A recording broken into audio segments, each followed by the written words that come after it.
जय श्री राधे, जय श्री कृष्ण। मंदिर श्री बंसी वाले महात्मा यूट्यूब चैनल अंबाला शहर की ओर से हम आप सबका हार्दिक अभिनंदन करते हैं। जैसा कि आप सभी जानते हैं कि पुरुषोत्तम मास का शुभारंभ आज 18 सितंबर से होने जा रहा है और यह 16 अक्टूबर तक चलेगा। पुरुषोत्तम मास 18 सितंबर से शुरू होकर 16 अक्टूबर तक चलेगा और पुरुषोत्तम मास में जो भी धर्म कर्म का हम कार्य करते हैं, जो भी पूजा जप तप नियम व्रत, पुराणों का पाठ करना, भगवान की कथा सुनना, सत्संग सुनना, भगवान का कीर्तन करना, भगवान के नामों का जाप करना और पुरुषोत्तम मास के महात्म्य की कथा कहना सुनना, इन सब का 10 गुना फल पुरुषोत्तम मास में यह सब करने से मिलता है। भगवान श्री हरि विष्णु जी ने स्पष्ट कहा है कि पुरुषोत्तम मास में अगर यह धर्म के कार्य हम करते हैं तो मनुष्य को 10 गुना ज़्यादा फल मिलता है और बाकी महीनों की अपेक्षा। अर्थात इस मास में, पुरुषोत्तम मास में हम धर्म कर्म का जो भी कार्य करते हैं उसका हमें 10 गुना ज़्यादा फल मिलता है। तो अब आप पुरुषोत्तम मास के महात्म्य के पहले अध्याय की कथा सुनिए। कृपया आप इसे ध्यान से सुनिए, तभी अगर हम इसे ध्यान से सुनेंगे तभी हमें इसका पूरा फल मिल सकेगा। भगवान तभी हमें इसका पूरा फल देंगे। इसे आप ध्यान से सुनिए। श्री गणेशाय नमः। बोल श्री राधा कृष्ण भगवान की जय। बोल श्री हरि विष्णु भगवान की जय। पुरुषोत्तम मास सरल भाषा पहला अध्याय। एक बार बहुत से ऋषि मुनिजन नैमिषारण्य तीर्थ में जाकर यज्ञ करने में तत्पर थे। उसी समय श्री सूत जी तीर्थ यात्रा के निमित्त भ्रमण करते हुए अपने शिष्यों के सहित वहां पर आए। मुनियों को देखकर नमस्कार कर आनंद मग्न हो गए। वल्कल वस्त्र पहने, प्रसन्न मुख, चेहरे पर कांति, परमार्थ में निपुण, चंदन से शोभायमान, तुलसी की माला तथा जटाओं का मुकुट धारण किए हुए महाशरणम इस अद्भुत मंत्र को जपते हुए सूत जी को देखकर नैमिषारण्य के महर्षि लोग उठकर खड़े हो गए। मुनियों ने हाथ जोड़कर कहा कि हे सूत जी, हम सब लोगों को भगवान की अद्भुत कथाओं को सुनने की इच्छा है। तब सूत जी ने प्रसन्नता से ऋषियों के आगे हाथ जोड़कर नमस्कार किया। ऋषि कहने लगे कि हे सूत जी, हमने आपके लिए सुंदर आसन बनाया है, आप इस पर बैठिए।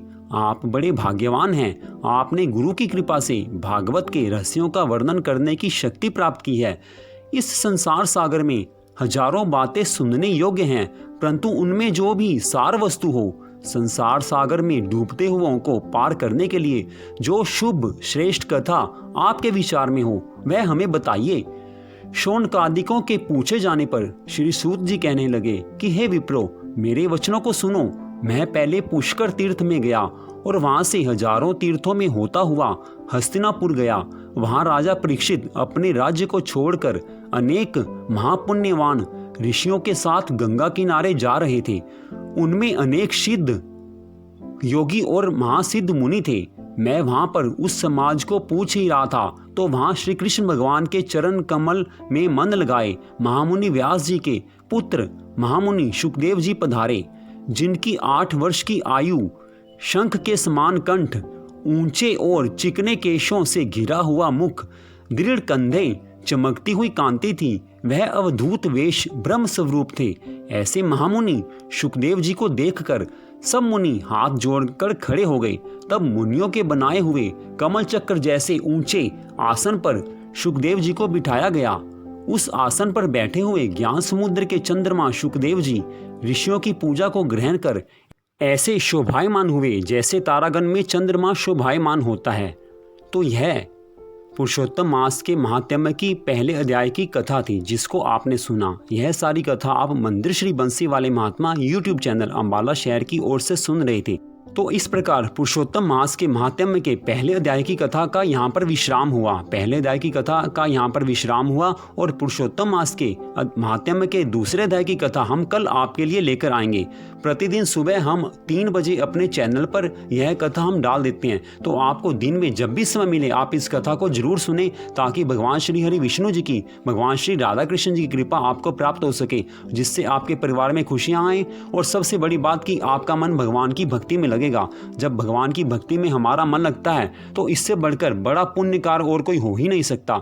जिसके ऊपर भगवान की कृपा होगी वही तो भगवान की भक्ति कर पाएगा। तो आप भगवान की भक्ति को बढ़ाइए, इन सारी कथाओं को आप सुनिए। मंदिर श्री बंसी वाले महात्मा यूट्यूब चैनल अम्बाला शहर की ओर से आप सबका बड़ा बड़ा धन्यवाद। भगवान श्री राधा कृष्ण जी की, भगवान श्री हरि विष्णु जी की कृपा सदा आप सब पर बनी रहे। इसी मंगल कामना के साथ जय श्री राधे, जय श्री कृष्ण।